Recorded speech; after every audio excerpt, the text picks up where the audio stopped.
Well, it is almost time for evening prayer with the Franclara Abbey, and I always like to come on a couple of minutes early so that we can get it posted to the Franclara Abbey and to the Teo community. So the link will be up so people can join me at 4 o'clock. So today I'm going to do a little bit of Buddhism also. I will be sharing about this wonderful, wonderful Buddhist woman, Deepa, and telling you a little bit about her.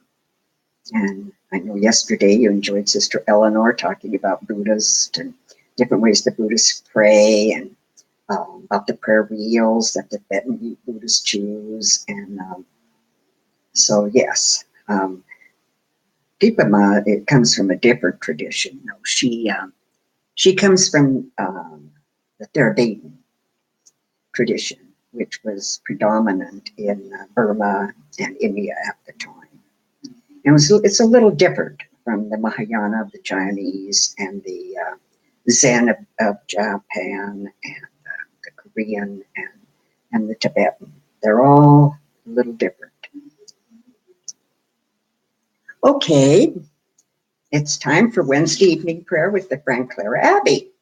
And I'm Nancy, and I will be hosting today. And I want to welcome all of you and thank you for joining me. To start off with today, I'm going to start off with a chant, and then I'm going to go from there to lighting the candles. So first, and I'm going to honor the directions. So I'm going to start off with a chant, and first I'll read this. The ocean is the beginning of the earth. All life comes from the sea.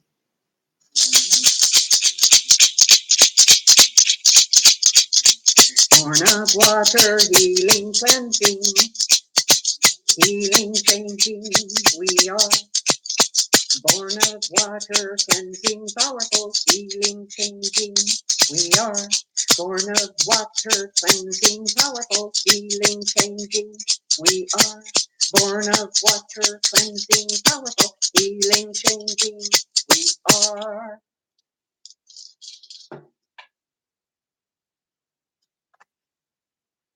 And now I'm going to honor the directions with the raffle.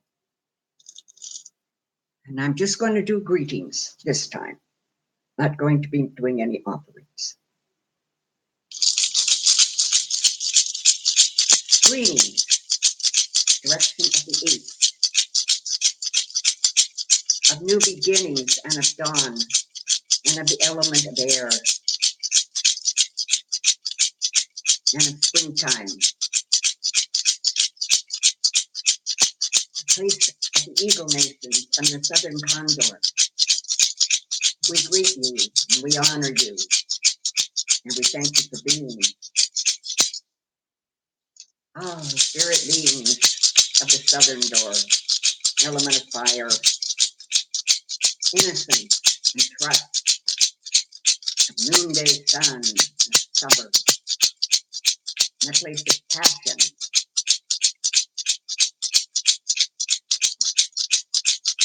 Home of the Coyote people and the Snake Nations. We honor you and we thank you for being. Oh, direction of the west, element of water, of evening and of autumn, the looks within place, the place of death and rebirth, home of the Bear Nation. We honor you and we thank you for being. Oh, direction of the north, spirit beings of the north, the element of earth and of crystal, in the time of night and of winter, the home of the ancestors, and white buffalo pack woman, qualities clarity, wisdom. We honor you. We thank you for being. Oh, you beings of the above, cosmoses and dimensions, galaxies and star nations, solar systems and planets, grandfather sun, grandmother moon, father sky, the thunder beings, the cloud beings. We honor you all and we thank you for being. Direction of the below, Mother Earth, and all you beings who live in the earth and under the earth. The stone people, the plant nation, the trees, the creepy crawlies and those with scales, those who live in her waters, those who live in her sweet breath, the air, the four-legged, and us humans, the two-legged.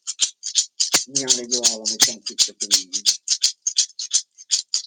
The great within and without, whose center is everywhere, and whose circumference is nowhere. We honor you and we thank you for being.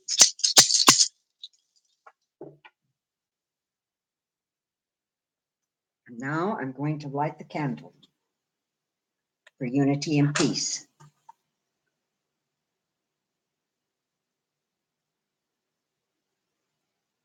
This is for our Deo community, for all faiths and none,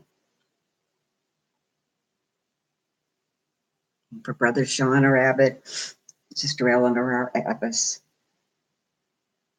and for all our friends and benefactors, and for our families,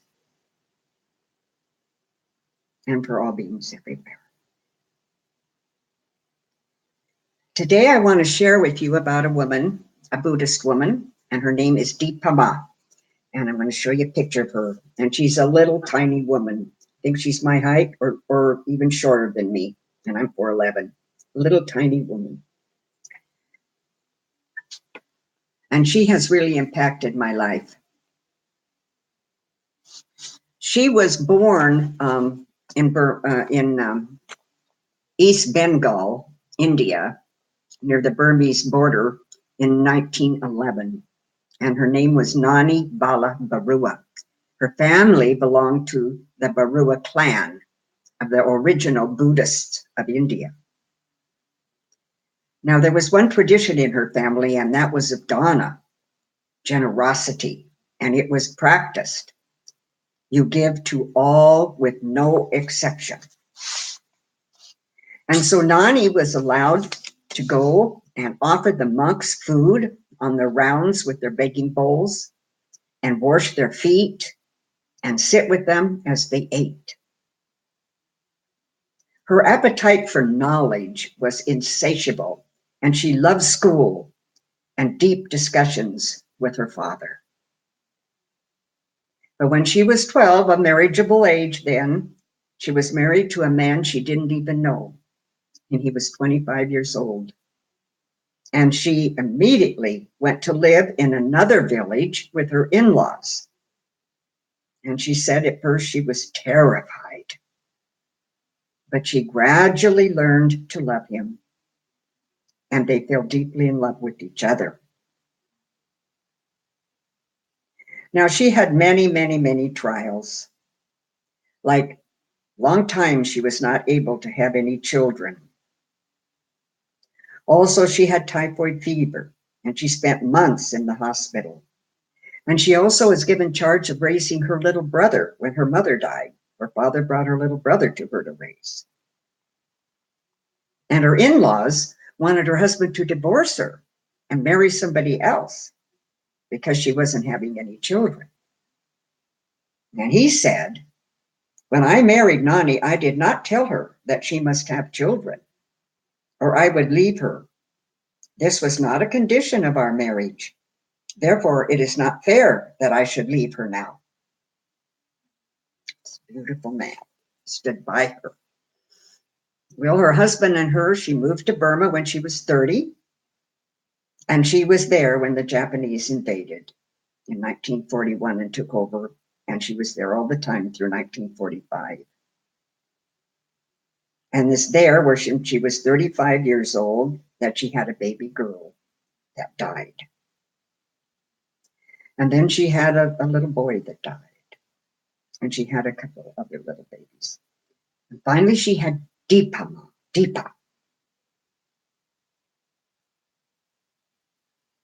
And I'm going to tell you a little bit about that here. I'm going to go to the book. And that's why she was called Deepa, because she was the mother of Deepa. And also, Deepa means light. So she can also be considered mother of light. Well, her husband died in 1957 after several years of trying to take care of her when she was in the hospital.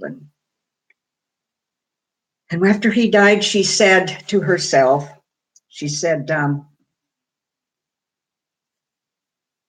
what can I take with me when I die?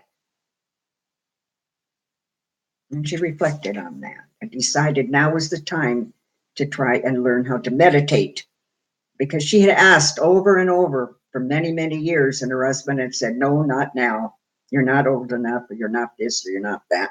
And he refused, and he did not give her permission to go learn to meditate.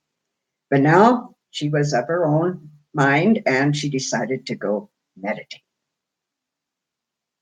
So she made arrangements to go to a meditation center.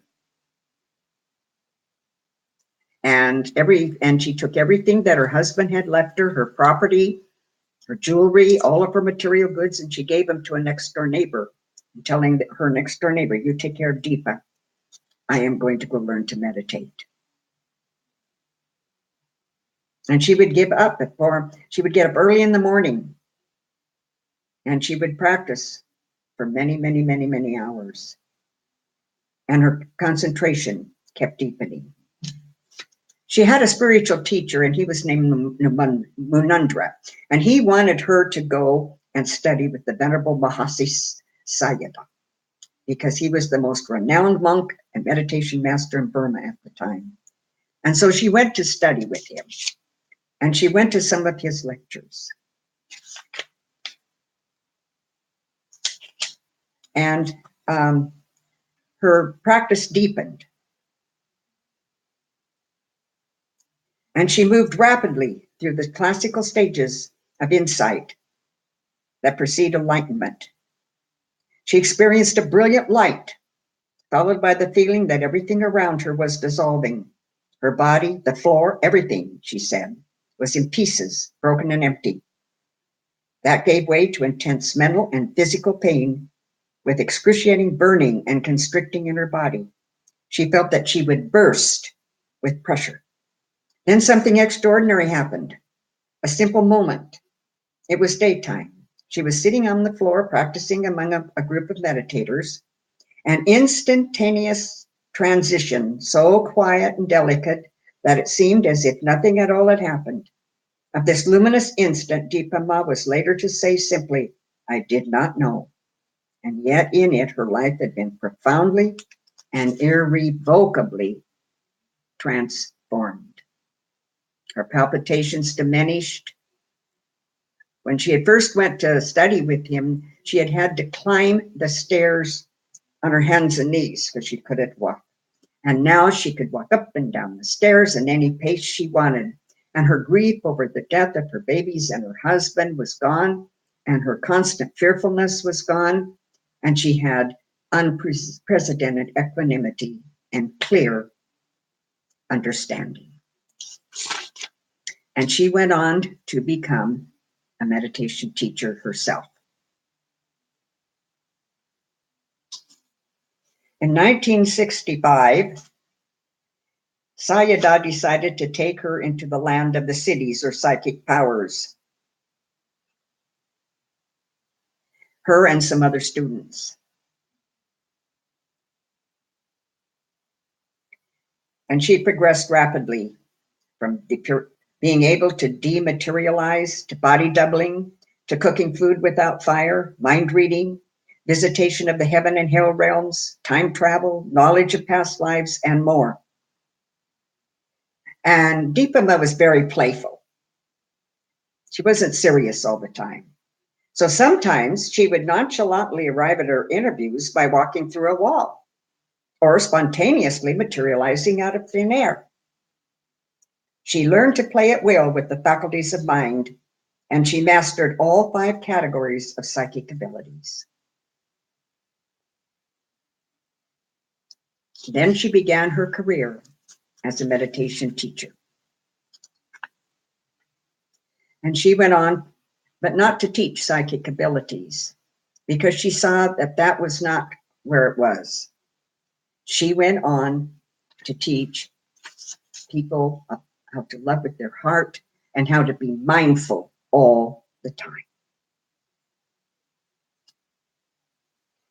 So I want to read a little thing here that I have of something that was written about her. This woman who wrote this book, Amy Schmidt, wrote, she would walk her students right to the edges and then urge them to go beyond. She taught that going beyond could mean the simple willingness to reveal oneself, to let things unravel and come crashing down, and from that place to keep going. And I want to read you what one man who went to see her, and his name was Jack Engler, and what he experienced. And it's called Unraveling, like she said. That he arrived in India and he wanted to see Ma right away. He had her address, and it was getting dark by the time I arrived.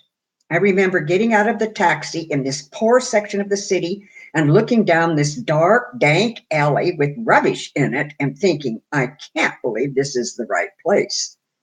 It was. I pushed down the alley and came to a flight of open stairs on the right. I had been told the 4th floor, but it was so hard to see, and I was getting more and more anxious. And I think I missed her floor the first time. I finally came out on the floor, and I was pointed to the balcony where she was. Her students had gone for the day, and this was undoubtedly family time, personal time. I have to admit, with some embarrassment, that I didn't think of this then.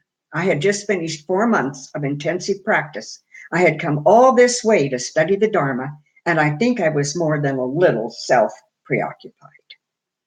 I saw a small woman standing outside the door and said something, and she motioned me in. And she had her daughter Deepa translate. I introduced myself and explained I was a Dharma student and a friend of Joseph Goldstein and Sharon Salzberg, and she invited me in. I remember sitting on Ma's wooden bed and starting to explain why I was there and telling her about all the intensive practice I had just done and what I had experienced. She couldn't have been kinder or more welcoming. She listened patiently and attentively as Deepa translated, as though she had nothing better to do at that moment than listen to this young man who had just intruded into her home and was full of his experiences. As I continued to talk, something in me started to unravel. It never happened to me before or since like it did that evening. I've certainly been anxious meeting people before. I've met many other people of note in various walks of life over the years, but nothing like this. The more I talked, the more a tide of panic and confusion rose up and overwhelmed me. My mind started spinning wildly out of control. I think I must have started making no sense whatsoever. I felt completely and utterly abashed. All my grandiosity, all my self-importance, all my experiences, all my sense of specialness and being on this extraordinary spiritual pilgrimage just came crashing down around my ears in a matter of minutes. And Ma had done something, and Ma hadn't done anything other than sit there and hold me gently in her gaze and her attention. So let us now take a couple of minutes and to gently sit in the silence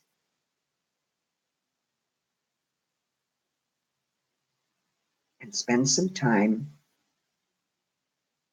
letting God love us.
Well, hi, Sister Eleanor. Hi, Ron.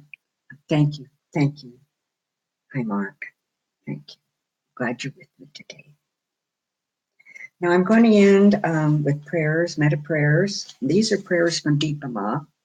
This is the way she said her metta. And then I'll close with a blessing that Deepa Ma had said. And just, first of all, do any of you have any prayers that you would like? I do want to remember my dear friend Sharon, who has just left the hospital and is now in rehab. And that may she get all the love and all the care that is possible, taken care of well. And I want to also pray for my friend Linda, who's been down in Portland with her mother, who's been very, very ill, and she's very old. And my dear friend Linda, who's been going through a lot. I pray that her and her mother be free from suffering. Okay, we'll do Deepa Ma's way of expressing metta prayers. Metta prayers, as I think Sister Eleanor's told you, are loving kindness prayers. May we be free of enemies. May we be free of danger.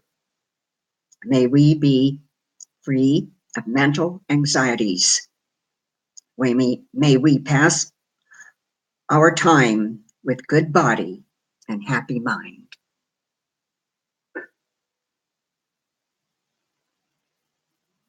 May our family and friends be free of enemies. May our family and friends be free of danger. May our family and friends be free of mental anxieties. And may our family and friends pass their lives with good body and happy mind. May those who have mentored us be free of enemies. May those who have mentored us be free of dangers. May those who have mentored us be free of mental anxieties. And may those who have mentored us pass their lives with good body and happy mind. And may all beings everywhere be free of enemies. May all beings everywhere be free of dangers. May all beings everywhere be free of mental anxieties. And may all beings everywhere pass their lives with good body and happy minds. And yes, Sister Eleanor, we do pray for this woman that you were telling about, who's setting up a Taizé service. We pray for her and that the service be beneficial for everyone. And now I would like to close with a blessing of Deepa Ma. Whatever I have acquired, the strength, the loving kindness, I extend to you so that you have faith, so that you are in peace. By the grace of the Buddha, Dharma, and Sangha, may everything be good to you. May you be happy. May you be protected from harm, and may you progress in your meditation. I'll close with blow out the candle of peace and unity.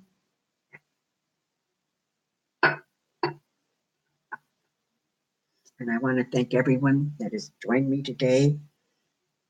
And I pray for everyone who maybe later will watch me on YouTube. And I close with my